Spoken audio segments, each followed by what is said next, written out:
All right. Hi, everyone. Welcome to today's webinar. I'm Morgan Zients. I'm the webinar manager here at Jotform. And today I'm going to be spending some time showing you about a number of the improvements that we've made to Jotform Approvals since we launched Approvals last May. I also have Annabelle Ma on the line with us today. She is our Director of Communications. Annabelle's going to be keeping an eye on Q&A, and at the end of the session, she'll moderate some questions for us. So if you have questions as we go, please feel free to drop them into that Q&A, and we will do our best to get through them. So before I kick things off, I wanted to open up with a quick poll and just get a sense of where everybody is with as far as your knowledge of Jotform Approvals. Have you used it and built it into some of your forms? Have you tried it out, or are you brand new? I will give that another couple of seconds. Okay, looks like we're slowing down. So I'm going to end the poll. So it looks like a good number of you have added approval flows to your forms. And then we also have a lot of people who are brand new, and then also a handful of you who don't have tried it out but haven't officially put anything into place. I actually expected more newer people, but that's okay. Today's session is going to be appropriate for everybody on the line. If you are in that group of folks who have used approvals extensively or have it added to at least one form already, you are among the 300,000 workflows that we've seen with approvals in this first, not quite year and a half, but longer than a year. This has been, as far as I'm concerned, one of our most exciting features, and we have fielded a lot of questions and requests since it rolled out. All of the features that I'm going to show today have come directly from feedback of folks like you who've been using approvals. So, thank you for that. Hopefully you see something in here that directly speaks to a concern that you had or an issue that you brought up. If you're in that middle group, hopefully today's session will give you the information you need to fully incorporate a workflow into some of your forms. And if you're brand new today, this session should be basic enough that you can follow along pretty easily. However, I am also going to share a number of resources at the end that will be useful to you. Before I get into what's new, I did want to start with a bit of background, since we do have a number of people who are new. Now, if all of you were experienced, I would have skipped this, but I just want to make sure that everybody is on the same page about the general overview of approvals.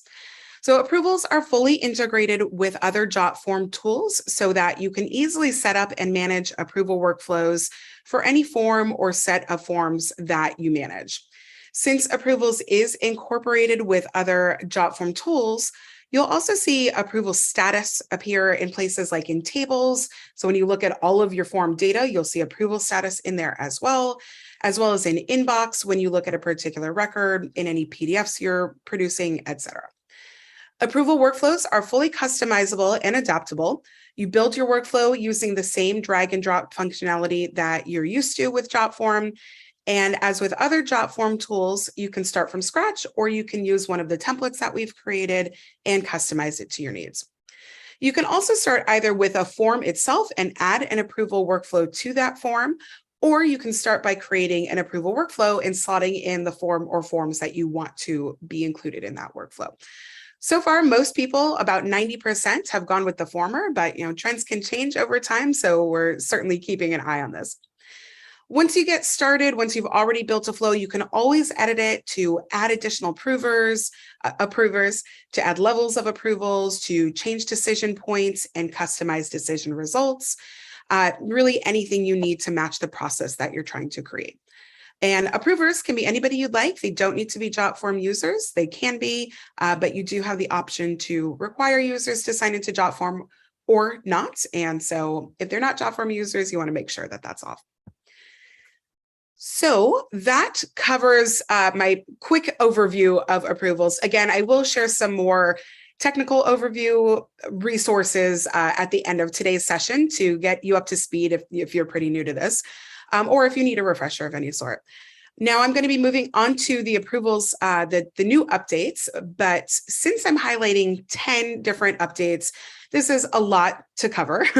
So I've broken these out into different categories so that we can look at each category at one time and kind of see them in the context of other new features that are in that same category and kind of learn a little bit more about the thought process behind each.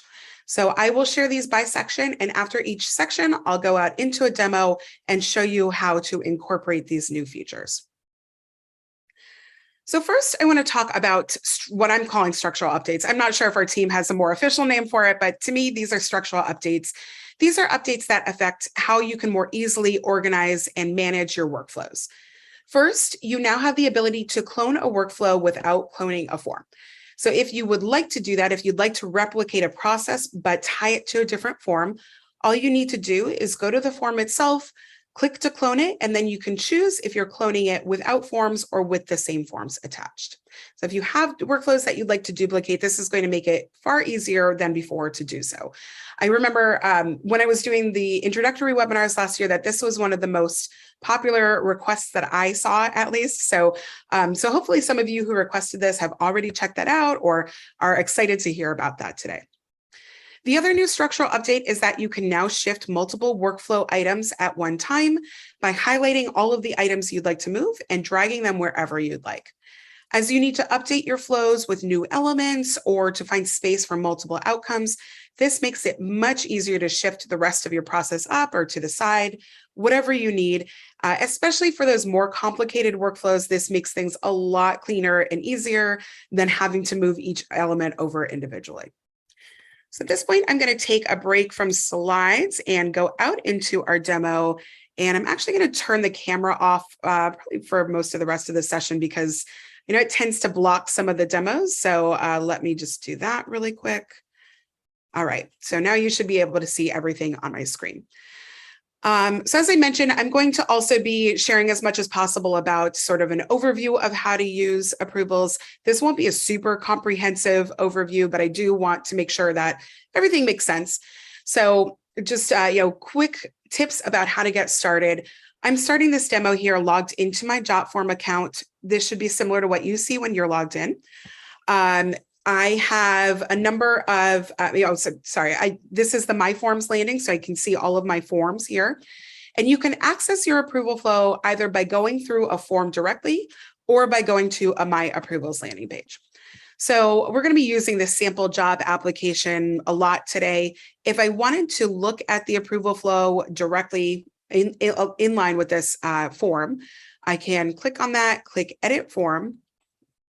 Here I can also make any changes I need to the form itself, but if I go into settings, I can access an approval flow here and edit it from here. Or if there's not an approval flow already added, I would see a button to add one. I can also access approval flows from this drop-down menu up here. So when you're already in a form, this will bring you to all of the affiliated things for this form specifically. So if I click on approvals, this is going to bring me directly into the approval for this form. If I go back to our home page, just by clicking that Jotform logo there, this drop-down menu here will also help me navigate throughout the system. So I can open that up and go to my approvals. And that takes me to my approvals landing where I can access all of my approval workflows and work on whatever I need to work on in that at this time. So again, looking at the sample job application, you can clone this without even having to open up this workflow. So you can see as I hover over this, or if I click on this, that these options on the side pop up of different actions you can take here. If I open up that More menu, the clone is right here. So you can see that I can clone with the form or without the form. So again, cloning with the form is identical. Cloning without the form will clone the process without the form, and you'll ultimately need to tie another form to it at some point. You can see the cloned flows immediately. So all of these clones that you see here are ones that I created as I was figuring out the demo for today's session. So you'll see those pop up right away. Now I'm going to open up this workflow so we can just take a look at some of the basics here, and I'll show you how to move those elements as well.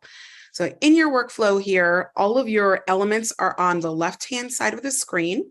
And in the middle of the screen is your builder for how you're going to set up your workflow. So in this case, anytime somebody submits an application, uses that sample job application form, that comes to me. So let's pretend I'm HR. I can either approve and choose to interview them or deny and send them a, we've gone another direction email. In either case, they're going to receive an email as the outcome of that. So they'll receive a customized email based on the decision. So you can see, we'd like to interview you versus thank you for your time. And in this case, the flow ends as soon as they receive that email. So anything else I need to do as far as this job application process is going to be managed externally. I could set this up to continue the process here, but for the sake of simplicity, this is what we're working with today. So I mentioned all of the elements on the left-hand side. You also have settings for each of these elements once you're in here. So if you click on those, you'll see either a gear widget icon for settings, or in these that are mail, you'll see a little envelope icon for settings as well. And down at the bottom of the screen here, you can also see some panning and zooming options. I can zoom out, especially useful for more complicated flows. And when this is toggled on, that means that I can click on here and move my workflow around however I need to. You also want to make sure that that's on anytime you're adding elements to your workflow. But in order to move multiple elements at once, we're just going to click on that to turn it off. Then I can click and drag my cursor wherever I highlight whatever I want to move. Let me actually just highlight these three. And then I can just drag and drop them wherever I want them. So in this case, if I wanted this form to go to 2 approvers right from the get-go, I've now shifted everything over, so it's much easier for me to add a second process on the left-hand side here.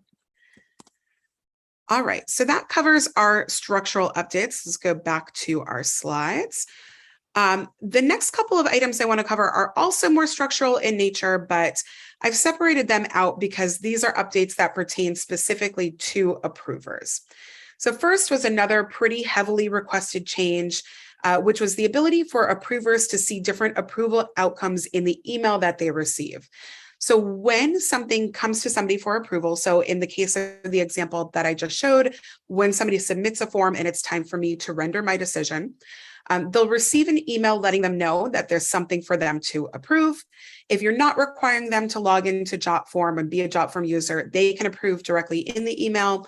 If you are having them log in, that email will render a decision, but it will also redirect them to the inbox where they can see more about that and see any individual records for that form.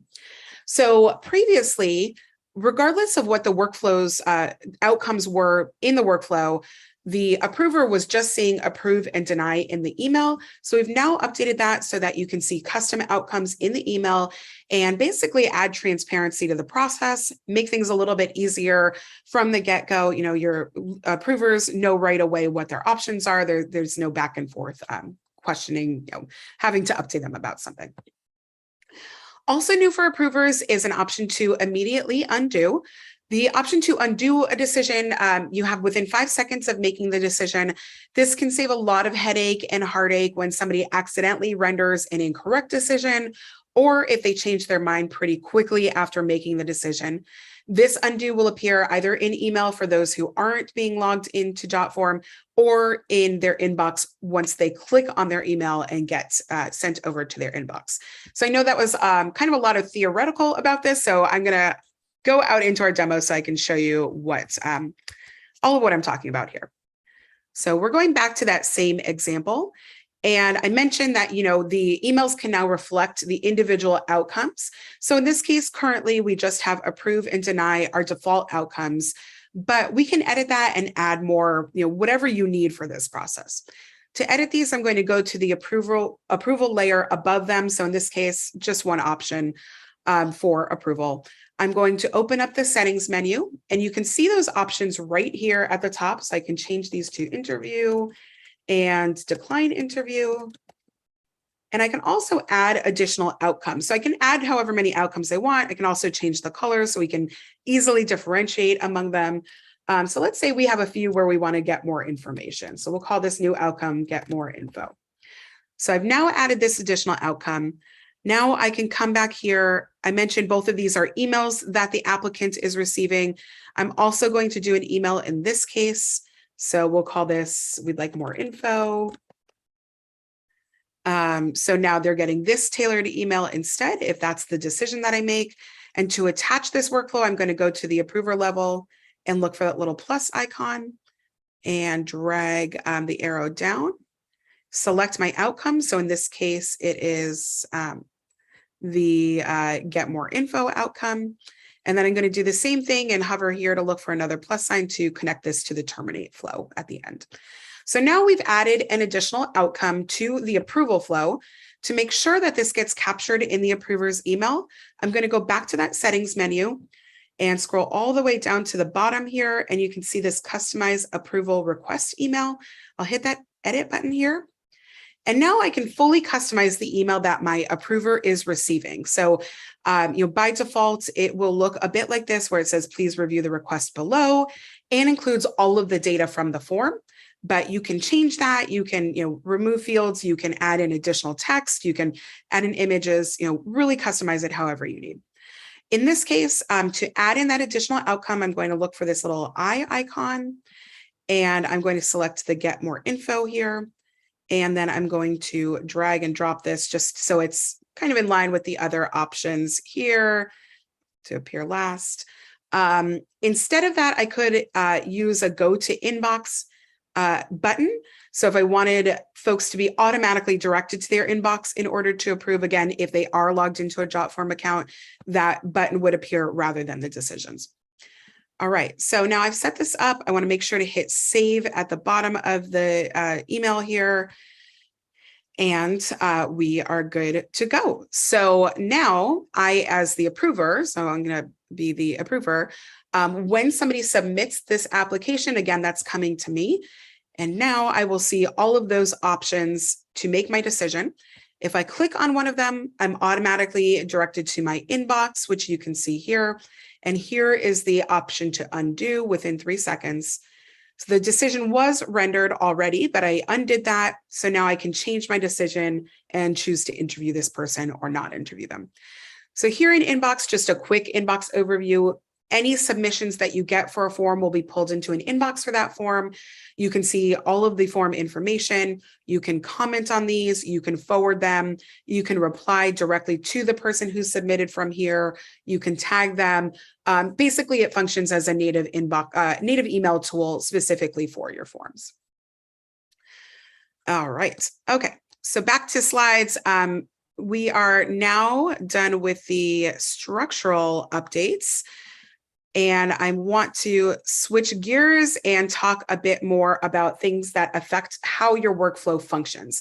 So far, that was more just about setting up your workflow and making that a lot cleaner and easier for everybody. But these are improvements that pertain to the way your entire workflow runs. So first, there is now an option to restart a workflow if a form was edited. Again, this was another pretty popular request, at least as far as I saw.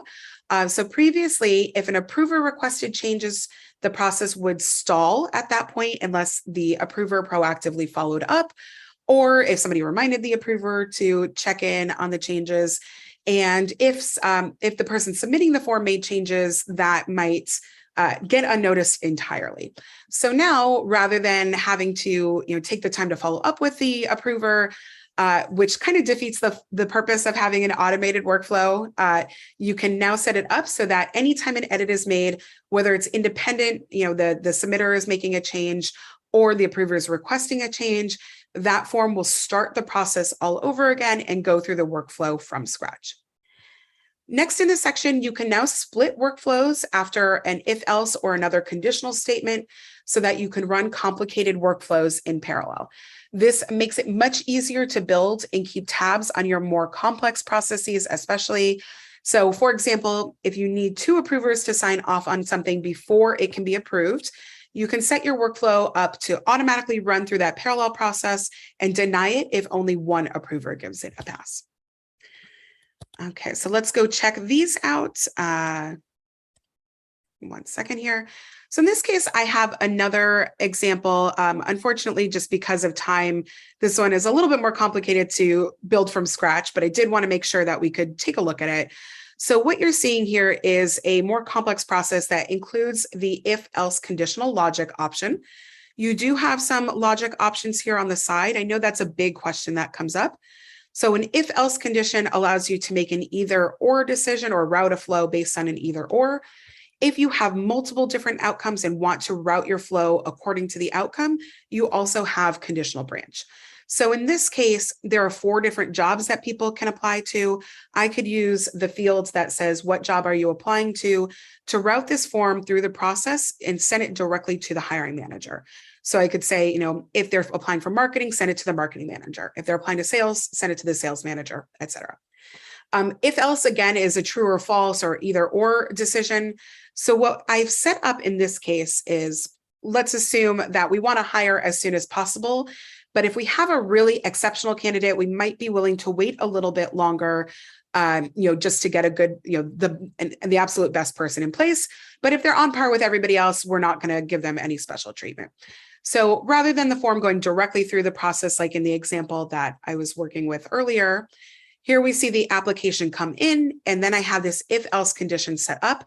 This if-else is saying if their start date isn't until after November, we want to provide a little bit more oversight and see if it's worth pushing them through the interview process. So if that is true, we want to split this so that we're getting approval both from HR and the hiring manager to show special preference to this applicant. And in this case, they both have to approve for the interview to proceed. If either one of them denies, that person is not moving forward in the application. I have just set up the true end of this workflow for the case of simplicity here, but presumably I would also have a false branch that would just go through the regular process, which looks like the other example that I've been showing you. So those logic elements, I talked a bit about the if, else, and conditional branch. We're using the split branches here again to split a process.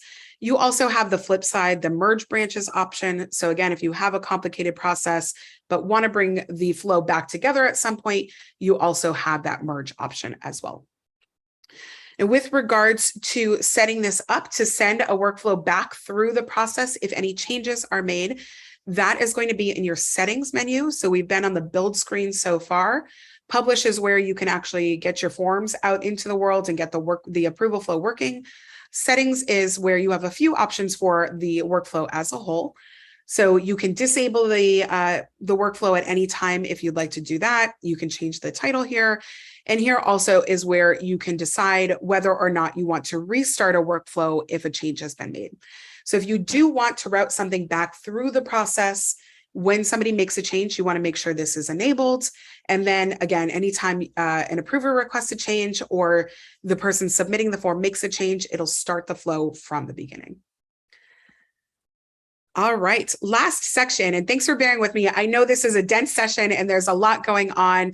Again, hopefully organizing things in this way has made it easy to follow. The last section is the biggest one, but these features are, I think, pretty similar in nature. So just want to give you an overview of these before I go out and show you how they work.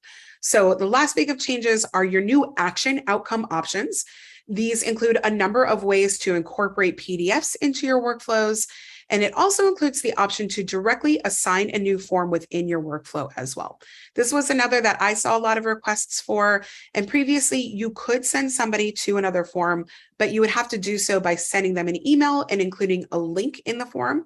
This makes it much cleaner and easier to follow. Again, makes it easier both for the person who sets up the workflow as well as the person who submitted the form. Basically, you're assigning a form directly after a decision point is made. So for example, if you're hosting a fancy gala coming up and there's going to be video and photography and you need folks to sign a media waiver before they can attend, you can make sure that this is set up so that once they submit their RSVP, the very next thing, once you accept their RSVP or acknowledge their RSVP, is that they're automatically getting assigned the media waiver form that they then have to submit. Moving on to those PDFs, the first of those is to automatically send an approval report that can go directly to the form submitter or anybody else involved in your process that you'd like.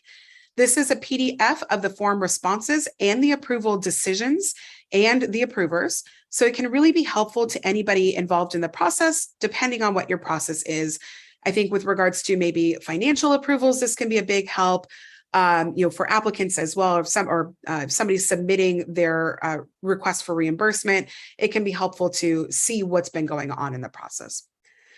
Similarly, you also have the option now to directly send a PDF of the responses from the form or any other PDF directly as a decision outcome. So you have been able to send a PDF attached to an email. That hasn't changed, but this allows you to do it directly as an outcome. And again, you can choose any PDF that you'd like. Additionally, I think as far as the people who are setting up approval workflows, which I'm assuming is most of you on the line, I think this makes it more intuitive for you, rather than looking for an email and looking for where to attach a PDF to the email, you can just look directly for that send PDF option. And finally, you do still have the option to send PDFs in an email, but you can now send multiple PDFs as well. Many workflows include multiple different forms. I just talked about the media waiver example. And so you can also set up the emails to send the PDF of all of the form responses. You can include up to 3 form responses. So if you have more than that, it's not all of them, but you can include up to 3 directly in that email and involved in the workflow. So I know that's a lot about PDFs, and there's a lot of nuances between them there and what the differences are. So hopefully our last example here will provide some clarity for what each of these do. So I'm back in that original example. And again, let's assume that we want to work with the folks that we want to interview. So the first option is that option to attach PDFs to the email. So in this case, they're still getting their email, but I'm going to open up the settings. And in advanced here, I have a bunch of different options to send something as an attachment. I can send whatever I want here, uploaded as an attachment. I can send their submission PDF. So that would be the PDF record of their submission. And I can attach other files that I'd like to attach as well. So a bunch of different options here of what I can attach to an email, and a lot more flexibility about what you want to include in those emails. Let's say instead of sending an email, I want to directly send a PDF. So I'm going to go ahead and delete email and instead drag PDF here. And again, I can open up the settings.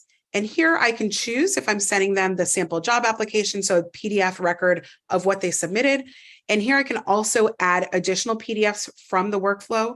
So we're just seeing one currently because there's only one involved in this workflow. But if there are other forms in your workflow, you can attach them here as well. And again, these will get sent directly to the person who's submitted the form. Instead of that, let's say we want to send that PDF approval report. So right above PDF here is the approval report option. Again, I've just dragged that into place, and I'm going to open up the settings to look at that. Again, this can go to the person who submitted the form or anybody else or multiple people. You can send it to up to 3 people at one time. Currently, it's going to the person who submitted the form, but if I wanted Annabelle to get this, I could send it to her or anybody else. The approval report, just to give you a sense of what that looks something like this. So you have the title of the form, and then you have the full approval history. So the approver's name of who approved or denied. If you have multiple levels of approvals, that's included there as well. And then information about where it's sent. You can also password protect this if you'd like for a little bit extra security. So you just want to toggle that on. And then you can also edit that email as well. Finally, the last thing, I think my favorite of this section is the option to send that form directly. So again, this is going to assign a form without you having to intervene or send a link in an email. So at this point, if I decide to approve and push somebody to the interview stage, I probably want them to schedule an interview. So here I can go into complete settings. I can select the form that I want to send. So let's say the interview scheduler here. I can assign it, again, in this case, I want to assign it to the initial applicant. Again, I could send this to anybody else in the process if I wanted, but in this case, I'm going to send this to the applicant. And again, same as with the others, I can attach additional files if I need. So I'm going to just save that, and now that's ready to go. Super clean and easy to use. All right, so that is everything that I wanted to talk about and share today. At this point, we are going to move to Q&A. So Annabelle is going to hop back on and do some questions for us. But before we do that, I did just want to close with this resources tab so that if you need extra resources, this is here for you. This first link is our approvals home, so you can see an overview of how approvals works and link to other resources here. I did 2 introductory webinars last year that more comprehensively went through how to get started with approvals, so you can access those here. There is an overview blog that my colleague Chris wrote that does a really nice job of outlining exactly how approvals works, very thorough, so you can see that here. And finally, those approval templates that I mentioned, you can access at jotform.com/approval-templates. All right, Annabelle, questions? All right. Thank you so much, Morgan. That was a really fantastic demo and presentation. And yes, Q&A. We had some questions come through the chat, but we also had questions kind of come through before the webinar. So we wanted to address those first. And then if we have time, we'll get to the chat questions. So the first one that we had says, I am running a membership platform for students to take online classes. I'm wondering how I can use the approval forms for homework or lesson completion or challenges. Morgan, would you mind taking this one? Yeah, I'm going to go back to a demo so I can kind of show, I've showed pretty basic examples here, but you can build on this so you can add additional levels, additional forms, et cetera. It's really pretty flexible. So I think in this context, maybe once a student submits their first assignment or a quiz or whatever the case may be through the form, it can go to the teacher or professor to, grade it. And if they're ready, if they passed and they're ready to move to the next unit, this space here could automatically send them to the next quiz, next test. And you could really do that throughout the course and kind of just have each level built in directly here. So, that's one example that I can think of off the top of my head of that, how that can work. But again, there's a lot of flexibility here. So I would recommend just playing around with it and seeing what works best for you. Great. Thank you so much, Morgan. The next question we have is, are there any options to pre-fill data if you have multiple forms in a workflow? So the answer is yes. When you send a form as an outcome, you can pre-fill fields from another form in a workflow. All right.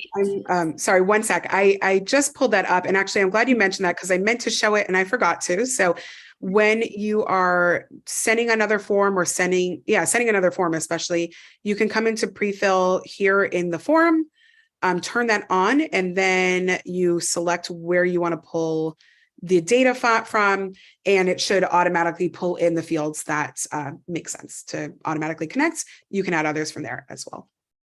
Perfect. Yeah, thank you, Morgan. Great. We have another question that says, can any information in the workflow be saved as a doc or PDF for future reference? Morgan, would you mind taking that one? Yeah. So I just showed a few ways that you can incorporate PDFs. So again, these can be incorporated in a number of ways through your workflow. You can send that to the person who submitted the form. You can send it to somebody else that is involved in your process. You can download it and keep it for your records. In tables, you can also download the data you receive, and then you can set it up so you can automatically push it to Google Drive or another cloud-based sharing platform. So, the PDF examples that I just talked, or the options that I just talked about, there's a bit of overlap in how those work and what you can do with each of those, but that's so that you can find the best option for your workflow. So definitely recommend checking those out and seeing what works best for you there as well. Perfect. Thank you. We have another question that says, are we able to send forms to different people based on form responses?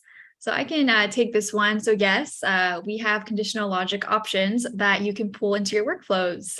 Morgan, anything else to add to that one?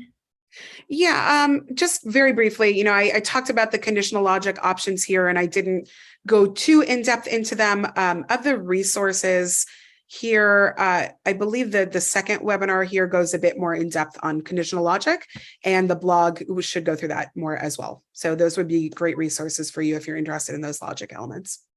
Perfect. Thank you. And then we'll just take one more question today live, and then the rest, please feel free to follow up with support or with Morgan afterwards. This one says, do approval workflows work with Jotform apps yet? And if not, is it on the roadmap? Yeah. In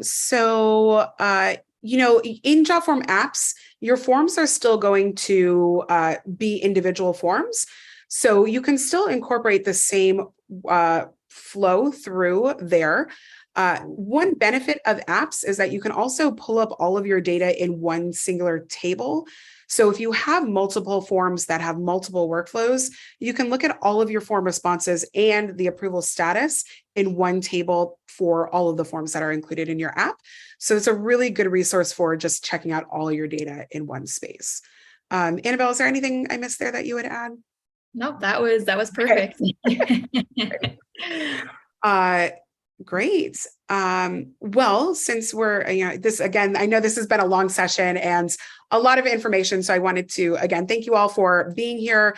I do see that there are a couple more questions, but I would welcome any of you who didn't get your questions answered to get in touch with me directly. I'm Morgan at jotform.com, Morgan at Jotform.